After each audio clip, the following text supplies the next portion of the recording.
Mental math कक्षा 7। मैं हूं हरी सर और आप सभी बच्चे देख रहे हैं आपका अपना YouTube channel math with Hari sir special Hindi medium के बच्चों के लिए। इस सीरीज में आज हम कर रहे हैं अध्याय बच्चों एक चर वाले समीकरण। जी हाँ, एक चर वाले समीकरण आज हम करने वाले हैं और प्रश्न नंबर 31 से प्रश्न नंबर 35 तक आज हम इस पार्ट में करेंगे। आइए करना शुरू करते हैं। क्या कहता है प्रश्न नंबर 31? देखो बहुत ही आसान है। तो बच्चों ये रहा आपके सामने प्रश्न नंबर 31, ठीक है ना। प्रश्न नंबर 31 क्या कहता है? कहता है एक किसी आयत की लंबाई उसकी चौड़ाई से 5 मीटर अधिक है। भाई 5 मीटर अधिक क्या है? लंबाई। ठीक है, लंबाई का पता चल गया कि 5 मीटर अधिक है। किससे? चौड़ाई से। तो चौड़ाई का तो नहीं पता ना। अगर चौड़ाई का आपको पता लग जाए तो लंबाई पता लग जाएगी। मान लीजिए चौड़ाई 10 है तो लंबाई भाई 5 मीटर अधिक है चौड़ाई से, तो लंबाई कितनी हो जाएगी? 5 हो जाएगी। तो पहले चौड़ाई का पता लगे तभी तो लंबाई अच्छे से आएगी ना। लेकिन थोड़ा सा हिंट दे दिया कि 5 चौड़ाई से 5 मीटर अधिक है। तो चौड़ाई से अधिक है क्या? लंबाई। तो लंबाई का तो थोड़ा सा हिंट दिया, चौड़ाई का नहीं पता। तो माना चौड़ाई x मान लेते हैं। माना आयत की चौड़ाई, माना आयत की चौड़ाई इक्वल टू x मीटर, ठीक है ना। ये अब लंबाई, लंबाई क्या है भाई? चौड़ाई से 5 मीटर अधिक है तो जमा 5 कर दीजिए। ये आ गई क्या? आपकी लंबाई आ गई। यदि इस आयत का परिमाप, परिमाप दिया हुआ है, परिमाप दिया हुआ है कितना? 230 मीटर दिया हुआ है।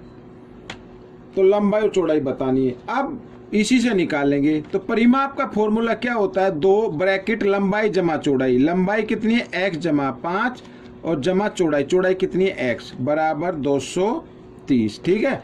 अब 2 ब्रैकेट के साथ इधर गुणा में, इधर आकर ये भाग में आ जाएगा और साथ ही x को और ऐसे x को जमा कर लेंगे। तो 2x और जमा 5 और बराबर 230 और बटे 2 आ गया। भाई 2 इधर गुणा में था, इधर आकर ये भाग में आ गया, ठीक है। 2 से इसको काट दीजिए, 2 एकम 2, ठीक है, और 2 एकम 2, 2 पंजे 10, 115 आ गया, ठीक है। इधर कर लेते हैं भाई, 2x जमा 5 बराबर 115 आ गया। अब जमा 5 को लेके आना है आपको दाईं तरफ, ठीक है। तो इधर आकर ये किस चीज़ का हो जाएगा? घटा का हो जाएगा। तो 115 में से 5 घटा दो, कितना आ गया? 110 आ गया। अब x का मान निकालना, इधर 110 है, 2 इधर गुणा में था, इधर आकर ये भाग में आ गया। 2 से भाग कर देते, 2 पंजे 10, 2 पंजे 10, ठीक है, 55 आ जाएगा। तो चौड़ाई x का मान आ गया 55। तो x क्या था? चौड़ाई थी। तो आयत की चौड़ाई कितनी आ गई? 55 आ गई। यहाँ लिख देते हैं आयत की चौड़ाई कितनी है? 55 मीटर, ठीक है। लंबाई कितनी है भाई?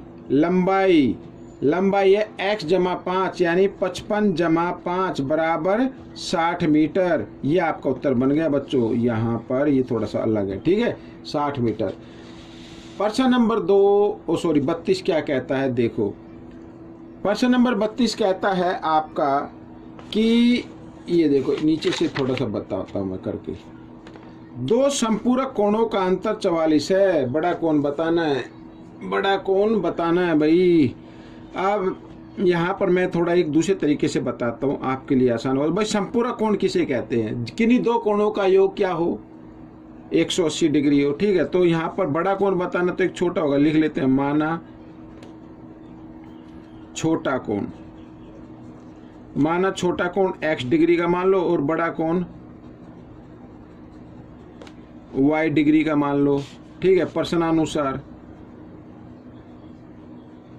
प्रश्नानुसार कहता है कि 2 संपूरक कोणों का अंतर क्या है? 44 है। यानी y में से अगर हम छोटे कोण को घटा दें तो कितना आना चाहिए? 44 आना चाहिए, सॉरी 44, ठीक है, इस तरीके से 44 डिग्री। लेकिन ये तो आ गया है, लेकिन संपूरक कोण किन्हें कहते हैं? अगर यहाँ पर बड़ा कोण जमा छोटा कोण कितने डिग्री का है? 180 डिग्री का है। तो ये भी तो एक समीकरण है, ये एक समीकरण है, ये नंबर 2 मान लीजिए। दोनों को इसके नीचे लिख लीजिए इस तरीके से, 180, ठीक है। अब क्या करना है? अब घटा देना है। यहाँ पहले ही निशान बदल रहे हैं, पहले ही अगर निशान बदले हुए हो तो आप उनको काट दीजिए, घटा जमा घटा, और 1y और 1y यहाँ पर आ गया, 2y आ गया। और इनको कर लेते जमा, 4 का 4 आ गया, 8 और 4 12 और 1 और 1 2, ये आ गया बच्चों। इधर लिख लेते हैं, y का मान निकाल लेते हैं, y बराबर 224 और 2 इधर गुणा में, इधर आकर ये भाग में आ गया, तो 2 से भाग किया, 2 एकम 2, 2 एकम 2, 2 दूनी 4। ठीक है, y का मान कितना आ गया, 112 आ गया। अब इस मान को ना आप इस समीकरण 2 में रख दो। ठीक है, आइए y का मान समीकरण 2 में रखने पर अब दूसरे पेज पे बताता हूँ बच्चों में। ठीक है, जगह कम है ना, इस पे बताता हूँ। इसमें हमने 2 में रख दिया, ये ना y, ये लिखा y की जगह y का मान रख देते हैं, 112 जमा x बराबर 180। ठीक है, अब x बराबर, तो वैसे तो हमें ये बताना था कि बड़ा कोण क्या है। बड़ा कोण जो है हमने y का लिया था, तो y का तो मान आ गया ना, y का मान ये आ गया 112, तो 112 डिग्री का होगा। ये आपका उत्तर है, ये आपका उत्तर है। लेकिन आगे अगर हम इसको करें, ठीक है, x का मान भी पूछा जाए या ये पूछा जाए कि कोण बताओ, तो कैसे करना है, 112 इधर जमा का इधर आकर घटा का 112 हो जाएगा। आप घटा दीजिए भाई, 10 में से 2 गए 8, 7 में से 1 गया 6, 68 डिग्री का आ जाएगा। ठीक है, अगर x का मान पूछे तो 68, बाकी आपका आंसर आ ही चुका 112। ठीक है ना, तो ये प्रश्न आपका हल हो गया। प्रश्न नंबर 33 क्या कहता है, देखो प्रश्न नंबर 33 क्या कहता है। प्रश्न नंबर 33 कहता है, 2 क्रमागत पूर्णांक संख्याओं में छोटी संख्या को बड़ी संख्या के तिगुने से जोड़ा जाता है तो उत्तर 8 क्या लेगा 83 प्राप्त होता है। दोनों पूर्णांक बताइए। ठीक है, अब इसमें क्या है, 2 पूर्णांक है, एक छोटा पूर्णांक है, एक बड़ा पूर्णांक है। ठीक है, और क्या कहा है, 2 क्रमागत है भाई, ये 2 क्या है, क्रमागत है। अगर यहां पर मैं लिख लेता हूं, माना छोटा पूर्णांक कितना है, x का है, तो बड़ा पूर्णांक क्या होगा भाई, क्रमागत है ना, तो इसमें 1 जमा कर दो, ये आ गया। अब लिखा है, देखो प्रश्नानुसार कर लेते हैं और पढ़ते हैं इसको ध्यान से पढ़ोगे तो समीकरण आसान से बन जाएगा। देखो, 2 क्रमागत पूर्णांक संख्या में छोटी संख्या क्या है, ये रही, छोटी संख्या को बड़ी संख्या के तिगुने से जोड़ा जाता है। बड़ी संख्या का तिगुना ये बड़ी संख्या हो गई, इसका तिगुना ये हो गया और इसको जोड़ दिया तो आंसर कितना आता है, 83 आता है। इस तरीके से आइए, x और 3 को x के साथ गुणा करो, क्योंकि ब्रैकेट के बाहर आ गया ये। ठीक है ना, तो गुणा में ब्रैकेट में लेके करते हैं, तो 3 को x से गुणा करेंगे 3x और 3 को 1 के साथ भी गुणा करना, 3 एकम 3, इस तरीके से ये आ गया 83। 3x और 1x आ गया 4x बराबर 83, जमा 3 है, इसको लेके आओ दाईं तरफ, घटा 3 हो जाएगा और घटा दिया तो कितना आ गया, 80 आ गया। x का मान निकाल लेते हैं, 80, 4 इधर गुणा में इधर आकर ये भाग में आ गया, 4 से इसको भाग कर देते, 4 दूनी 8, 0 की 0, x का मान आ गया 20। यानी दोनों पूर्णांक बताने हैं तो छोटा पूर्णांक कितना आ गया, 20 आ गया। लिख देते हैं छोटा पूर्णांक 20, बड़ा पूर्णांक है x जमा 1 है ना, ये रहा x जमा 1 यानी 20 जमा 1, 20 और 1 21, एक उत्तर ये आ गया, एक उत्तर ये आ गया। ठीक है, आइए करते हैं प्रश्न नंबर 34, ये रहा आपके सामने। प्रश्न नंबर 34 क्या कहता है, इसको भी कर लेते हैं। एक संख्या का 8 गुणा में से 9 घटाने पर संख्या 47 प्राप्त होती है, संख्या बताओ। तो माना वह संख्या x, भाई नहीं पता हो तो सीधा लिख लो, माना वह संख्या x। ठीक है, x हो गई। अब प्रश्नानुसार जैसे जैसे इसमें लिखा है वैसे वैसे करना है। एक संख्या का 8 गुणा, संख्या क्या है x, तो x का 8 गुणा यानी 8 से गुणा कर दिया, में से घटाने पर अब इसको ब्रैकेट में डालो, घटा 9 कर दो, कितना प्राप्त होता है यानी बराबर 47। ठीक है, इस तरीके से तो 8 की गुणा x के साथ करेंगे 8x आ जाएगा, घटा 9 और यहाँ पर आ गया 47, तो बन गया ना समीकरण।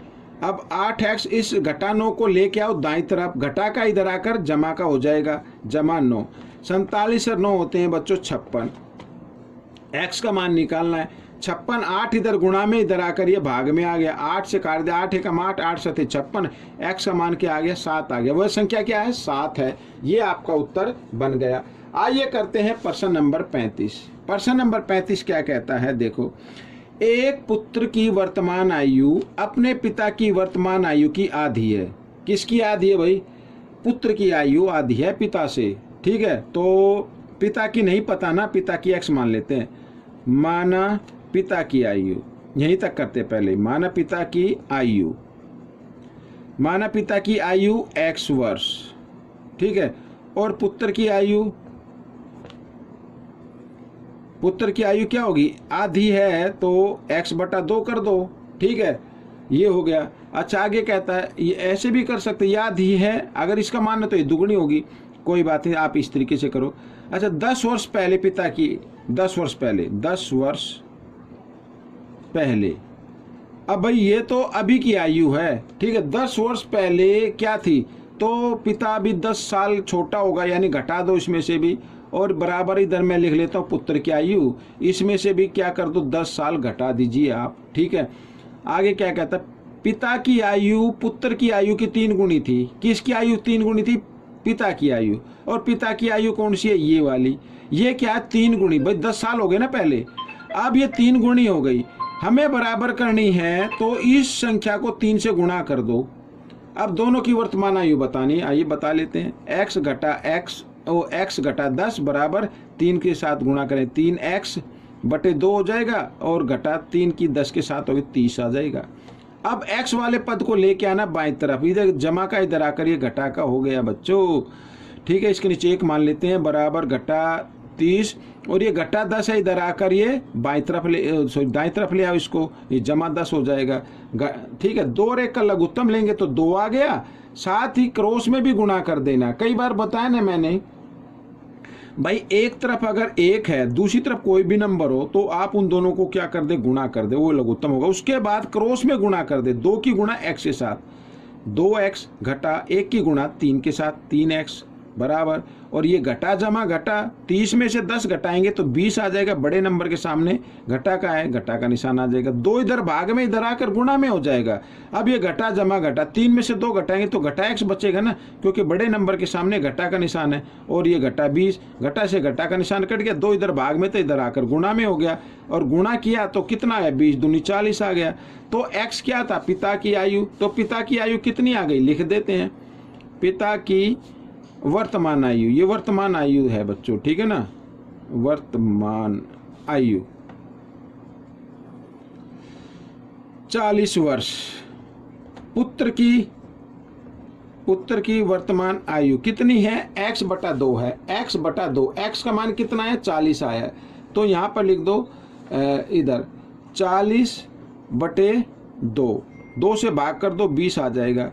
तो बच्चों ये आपका उत्तर आया, ये पुत्र की आयु आ गई, यानी पिता की तो है 40 वर्ष, ठीक है, और पुत्र की है 20 वर्ष। ये आपका क्वेश्चन हो गया, ये पार्ट आपका कंप्लीट हो गया है। आपको ये पार्ट कैसा लगा मुझे जरूर बताएं, और इसमें से सीखकर दूसरे बच्चों को जरूर सिखाना है भाई, ठीक है। मिलेंगे अब हम अगले भाग में, तब तक आप प्रैक्टिस करते रहिए और वीडियो को पूरा देखिए। धन्यवाद।